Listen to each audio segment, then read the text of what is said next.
இலங்கை அப்படின்றது ஒரு சொர்க்கம் தான் அப்படின்றதுக்கான ஒரு உதாரணமான ஒரு செய்தி. நம்ம நாட்டுல இருந்து எத்தனையோ லட்சக்கணக்கான பேர் வெளிநாடுகள்ல புலம்பெயர்ந்து, இடம்பெயர்ந்து வேலைகளுக்காக, படிக்கிறதுக்காகன்னு சொல்லி ஏராளமானவர்கள் போறாங்க. இப்ப படிக்கிறதுக்காக போறவங்க கூட வெளிநாட்டுக்கு போயிட்டு அங்கேயே படிச்சுட்டு அங்கேயே வேலை செய்றவங்க தான் இருக்காங்க. அங்கேயே வந்து நாங்க நிரந்தரமா பதியணும் அப்படின்றத அங்கேயே சிட்டிசன் எடுத்து அங்கேயே இருக்கிறவங்களும் இருக்காங்க. நிறைய பேரு நம்ம பார்த்திருக்கோம். ஆனா, அண்மையில ஒரு கணக்கெடுப்பு வெளியாகியிருக்கிறது.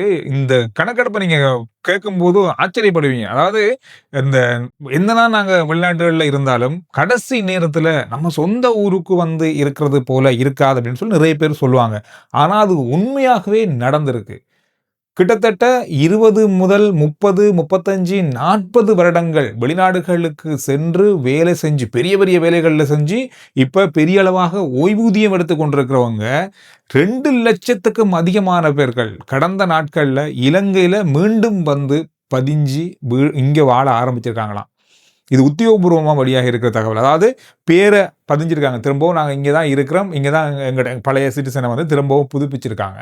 இங்க இருந்து தங்களுடைய ஓய்வு காலத்த கழிக்கிறதுக்கு, தங்களோட உறவினர்களோடு இந்த க க அந்த ஓய்வு நிலை காலத்த கழிக்கிறதுக்காக வந்திருப்பதாக தகவல் வெளியாகி இருக்கு. கிட்டத்தட்ட 2,00,000க்கும் அதிகம்னு சொல்லப்படுது.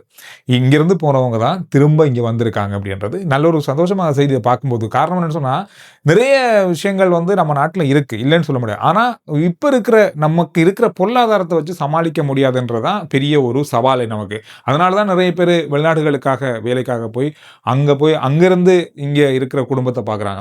இங்கவே உழைச்சு, இங்கவே சம்பாதிச்சு, இங்கவே செலவழிக்கிறதுன்றதெல்லாம் பெரிய சவால். அது எல்லாருக்குமே தெரியும். ஆனா, என்னதான் நாங்க வெளிநாட்டுல இவ்வளவு பெரிய வேலையில இருந்தாலும், என்ன பெரிய அளவான சம்பளம் எடுத்தாலும், ஓகே இது போதும் நம்ம நாட்டுக்கு போவோம் அப்படின்ற மனநிலை தான் நிறைய பேர்ட்ட இருக்கு. 99% இருக்கு. எனவே அதுக்கான ஒரு ஆதாரமா இந்த செய்திய பார்த்தேன். எனவே இந்த விஷயம் பத்தி நீங்க என்ன நினைக்கிறீங்கன்றத கருத்துக்கள்ல சொல்லுங்க.